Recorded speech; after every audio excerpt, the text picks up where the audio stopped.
DK Ultra. Constructing the Mind-Controlled State by Philip Jones. 1068.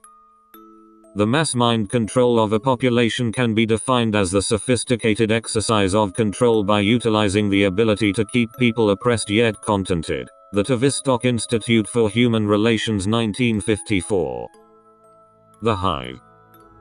Visiting Denmark and living in Denmark are two totally different states of mind. To the visitor, it is indeed a green and pleasant land, small and tidy with an apparently happy and welcoming populace. One overlooks the small things, the little irritants and peculiarities because one is on vacation. It is when one lives permanently there that those same small things, little irritants and peculiarities start to beg questions. Why is it that the majority of Danes are all so alike? They dress alike, cut their hair alike, walk alike and talk alike. They use the same phrases time and again, eat the same food, enjoy the same leisure pursuits and live almost copycat lives, with little or no variation on the theme. I accept that this is a sweeping generalization, but believe it to be valid all the same. There are of course exceptions, and to those brave individuals, I give my respect and admiration. How or why they slipped through the net escapes me, but they are in the minority in every sense of the word, and this indeed adds to their splendor. Every country and people have their national characteristics, but in Denmark it goes beyond this, because again, and I stress here that I am referring to the majority of Danes, the population is phobically conformist and has a profound and deep mistrust of all things and influences of a foreign origin. For those who watched the US TV series, Star Trek: The Next Generation, the collectivist and robotic alien force known as the Borg bears comparison, albeit one which admittedly is rather extreme. Quite a coincidence actually, Borg being a Danish word. Did Gene Roddenberry know more than he was letting on? Danes display a hive mentality, clinging to each other ever closer as the outside world closes in, rupturing their manufactured and protected isolation, and they hold tight to their queen bee, the welfare state, with which they have an almost metaphysical attachment. In this essay, I will present an hypothesis based on my own research, observations and experiences, both actual and circumstantial, and the research of others operating in the same arena, which I believe will show that the intentional mind programming of the Danish people has been underway since the end of World War II. The model totalitarians.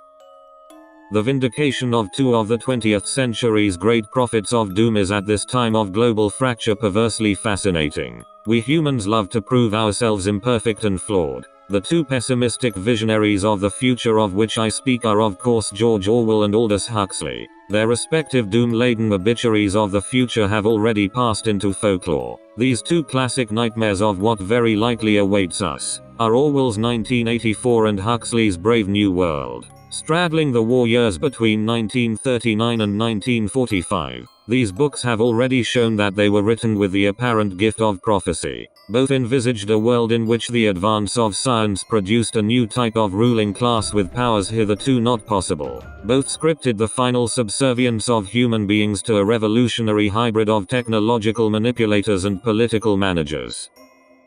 Both works predict a similar end, but it appears that the tenets of a Brave New World model have been applied here in Denmark, where Huxley's novel is required reading on many adult education courses, whereas 1984, which describes the logical conclusion of a Marxist socialist dictatorship, or more correctly in the 21st century a communitarian one, has been adopted in those countries where the population is more likely to revolt and rebel against the encroachment of tyranny, such as in the US, France and the UK, and some of the former Eastern Bloc countries now enmeshed in the EU fascist state. The new totalitarians. There was no reason why the new totalitarianism which had been chosen by the conspiratorial manipulators should resemble the old model of coercive government, which is demonstrably inefficient, and in an age of advanced technology unnecessary, particularly in a relatively controlled environment such as Denmark. In his book, Huxley describes perfectly the architect's goal. He writes, "A really efficient totalitarian state would be the one in which the all-powerful executive of political bosses and their army of managers control a population of slaves who do not have to be coerced, because they love their servitude.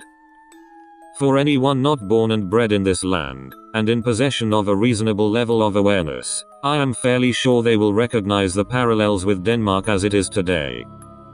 So how was this state of acquiescence to be achieved? Huxley answered this question himself. Brave New World depends on economic security. Without it, the love of servitude is impossible, and in this, we find the foundations of the new Danish model of totalitarianism. Denmark solved the problem of permanent security and abolished it in the main, along with the more obvious modes of social inequality, many years ago. She has been helped in this by a century and a half of relative peace and isolation, and until very recently neutrality, and by being small and easily governed. Economic security by itself does not necessarily engender a love of servitude. Other conditions are a prerequisite. On the side of the controllers, a thorough understanding of the interaction between economics and power, and on the side of the controlled, an inert submission to authority and reverence for the expert, and in both cases, an aversion to individuality, an instinct for the collective, identification with and the worship of the state, and a preference for government by bureaucrat.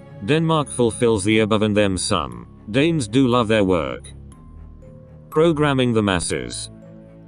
At this point, it is useful to take a break from Huxley's vision of the future and take a brief look at Orwell's 1984. The Danes have demonstrated the power of that form of semantic manipulation Orwell called newspeak, that is the changing of words to mean something else. For example, whereas in English, to say to someone you believe them to be special or fine is very positive and complimentary, in Danish, both take on negative connotations. Special becomes peculiar and fine implies you think you're better than us. In this way, human thought can be directed, and undesirable concepts eliminated, because the means of expressing them have been removed.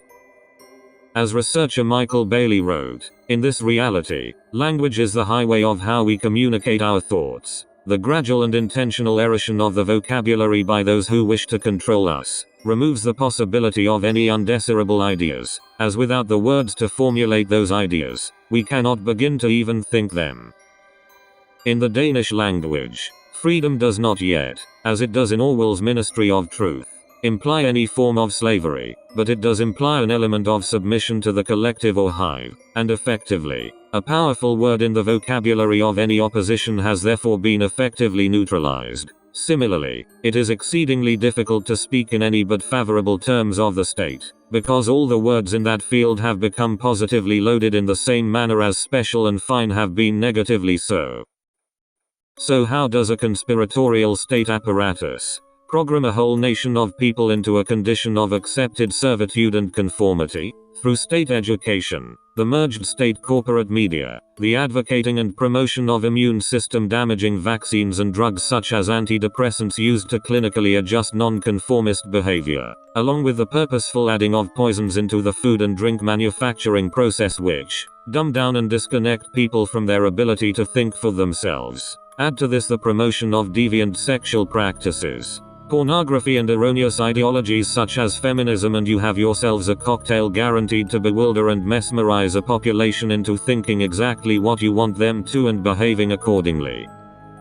As I have stated above, my contention is that Denmark and the Danes along with the other Nordic countries have been used as a test zone for the mass programming of whole populations. A laboratory experiment conducted to test and try out those systems to be introduced on a pan-continental scale sometime in the near future. If one wanted to conduct such an experiment, certain conditions would be desirable. Like any worthwhile research site, a level of isolation and insulation is essential. The number of subject specimens needs to be large and varied enough to allow the project validity, but not so large that the possibility of losing control becomes a factor. The subject specimens themselves must have character traits found commonly from within and outside the target zone, yet be malleable enough to allow for sudden and unexpected changes to the program, and as an essential, lacking completely any tendency to rebelliousness and non-conformity.